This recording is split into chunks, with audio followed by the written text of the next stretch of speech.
నిన్న మనం data analytics అంటే ఏంటి? డేటా అనలిస్ట్ అంటే ఏంటి? అసలు పర్పస్ ఏంటి అని తెలుసుకున్నాం. అండ్ ఈరోజు డేటా అనాలిటిక్స్ అసలు ఎందుకు చేయాలి? అసలు ఎందుకు ఇంపార్టెంట్ అని తెలుసుకుందాం. బట్ అంతకన్నా ముందు నేను హైదరాబాద్‌లో నా వినాయక చవితి ఎలా సెలబ్రేట్ చేసుకున్నానండి, నేను దేవుడి కోసం చేసిన ప్రసాదం ప్రాసెస్ కూడా చూడండి. ప్రెజెంట్ ఇప్పుడు మనకి ఏ కంపెనీలో అయినా స్మాల్ థింగ్ కానీ, బిగ్ థింగ్ కానీ ఒక థింగ్ మీద రన్ అవుతుంది. అదేంటి? డేటా. అంటే ఇప్పుడు daily lakhs of numbers, clicks, sales, message అన్నీ జనరేట్ అవుతాయి. బట్ రా డేటా యూస్‌ఫుల్ కాకపోతే అది వేస్ట్ మనకి.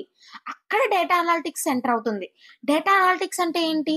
డేటాని కలెక్ట్ చేసి, క్లీన్ చేసి, అనలైజ్ చేయడం. అంటే ఇప్పుడు బిజినెస్‌కి కరెక్ట్ డైరెక్షన్ చూపించే ప్రాసెస్ అన్నమాట. ఇంకా మనకి బెటర్ డిసిజన్స్ తీసుకోవడంలో కూడా హెల్ప్ అవుతుంది. అంటే గెస్ చేయకూడదు. డేటా బేస్ చేసుకొని స్ట్రాంగ్ డిసిజన్ తీసుకోవాలన్నమాట. కాస్ట్ సేవ్ చేయాలి. కాస్ట్ సేవింగ్ ఏంటి? కంపెనీ ఎక్కడ మనీ వేస్ట్ చేస్తుంది అని డేటా క్లియర్‌గా చూపిస్తుంది. అది మార్కెటింగ్‌లోనా, ఆపరేషన్స్‌లోనా అని తెలుసుకొని మనీని సేవ్ చేస్తాం అక్కడ.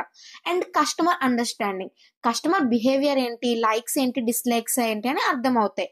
అండ్ ప్రిడిక్ట్ ద ఫ్యూచర్ కూడా ఉంటది. అంతే ఇంక ఈ వీడియోకి. Wait for next videos. Until then subscribe to the buddies.